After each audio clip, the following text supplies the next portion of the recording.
नमस्कार बंधुरा एसएस दास किचेने आमी सुमिता आज निये एसेछि नतून एकटा रेसिपि। आजकेर रेसिपि छोलार डाल दिए सोयाबिन। यदि छोलार डाल दिए सोयाबिन कोनोदिन रान्ना ना करे थाकेन अनुरोध रइल एकबार एइभावे करे खेये देखबेन। निये निয়েছি हलुद बाटिर एक बाटी छोलार डाल माने 200 ग्राम छोलार डाल। एबार खूब भालो करे जल दिए धुए निलाम। एकटू जल दिए ढाका दिए रेखे देब 3-4 घंटार जन्य। छोलार डाल सहजे भिजते चाय ना, 3-4 घंटार जन्य भिजिए राखते हय। रातेও आपनारा भिजिए राखते पारेन। देखुन भिजे गेছে छोलार डालगुलो बड़ो बड़ो হয়ে উঠেছে। এবার নিয়ে নেব একটা কুকার। কুকারের মধ্যে ছোলার ডালগুলো দিয়ে দেব। দিয়ে এটাতে পরিমাণ মতো জল দিয়ে সিদ্ধ করে নিতে হবে। কুকারে সিদ্ধ করতে হবে কিন্তু খুব বেশি যাতে গলে না যায় সেদিকে খেয়াল রাখতে হবে।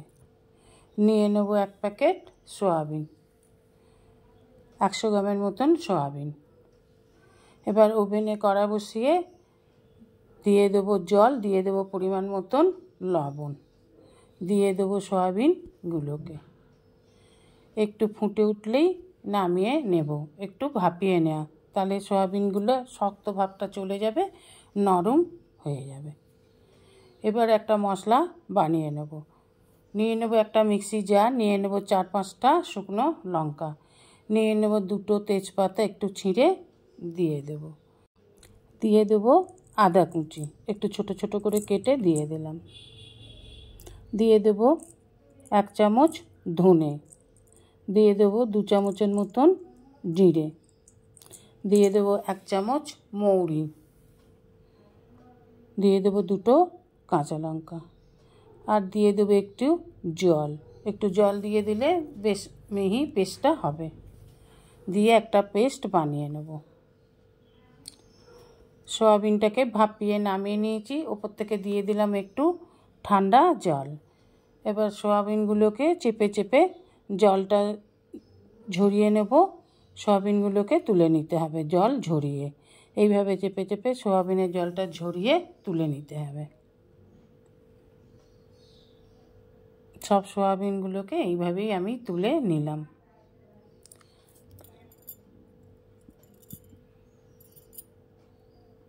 এবার ওভেনে কড়া বসিয়ে দিয়ে দেব সাদা তেল, পরিমাণ মতো তেল দিয়ে দিলাম।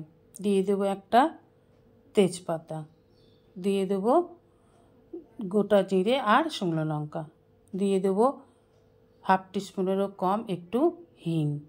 এবার ফোড়নটাকে একটু ভালো করে ভেজে নেব।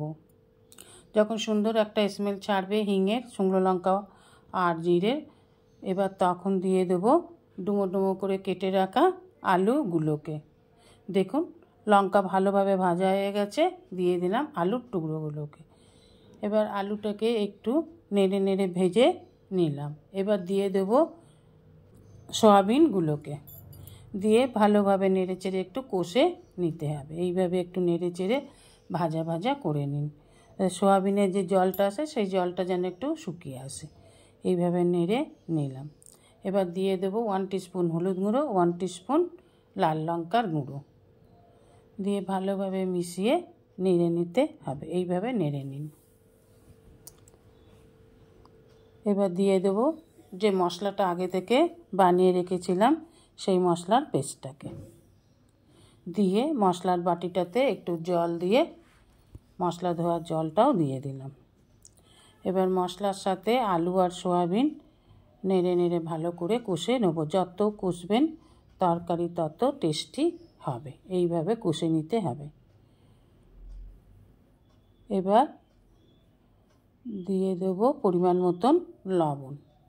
এখন লবণ একটু কমই দিতে হবে, কেন যখন সয়াবিন সিদ্ধ করেছি আর একটু ভাপিয়ে নিয়েছি তখন লবণ দিয়েছিলাম, এই জন্য একটু লবণ কম দিলাম। এবার ভালোভাবে মশলা সমেত সয়াবিন আলু কষে নিতে হবে যতক্ষণ না খুব সুন্দর একটা স্মেল ছাড়ছে। এবার দেখুন শুকনো হয়ে গেছে, দিয়ে দিলাম সিদ্ধ করে রাখা ছোলার ডালটাকে। ছোলার ডালটা দেখুন খুব একটা সিদ্ধ হয়নি, কিন্তু গোটা গোটাই আছে। এইভাবে নেড়ে নেড়ে ছোলার ডালটাকে কষে নিতে হবে।